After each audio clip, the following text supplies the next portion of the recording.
अंधेरा कमरा। एक छोटे से गांव में एक पुरानी हवेली थी जिसे लोग अंधेरा कमरा कहते थे। हवेली के बारे में कहा जाता था कि जो भी वहां गया वो कभी लौट कर नहीं आया।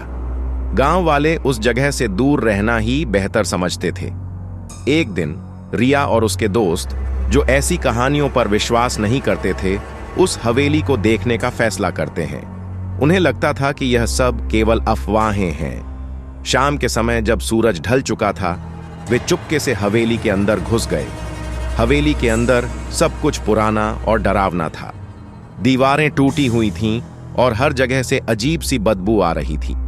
उन्होंने अपनी टॉर्च जलाकर अंदर का चलना शुरू किया। तभी उनकी नजर एक बड़े दरवाजे पर पड़ी जो पुरानी जंजीरों से बंद था। उत्सुकता में उन्होंने जंजीरें तोड़ी और दरवाजा खोल दिया। अंदर का दृश्य बेहद डरावना था। एक बड़ा खाली कमरा था, लेकिन कमरे की दीवारों पर खून के निशान थे। कमरे के बीचों बीच एक लकड़ी की कुर्सी थी जिस पर किसी का धुंधला परछाई जैसा शख्स दिखाई दे रहा था। रिया ने जैसे ही उस कुर्सी के पास कदम बढ़ाया, दरवाजा जोर से बंद हो गया।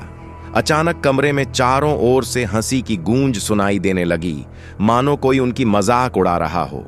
उनके साथ आए दोस्तों ने दरवाजा खोलने की कोशिश की, लेकिन दरवाजा टस से मस नहीं हुआ। रिया ने पलटकर देखा तो वह परछाई अब उनकी तरफ बढ़ रही थी।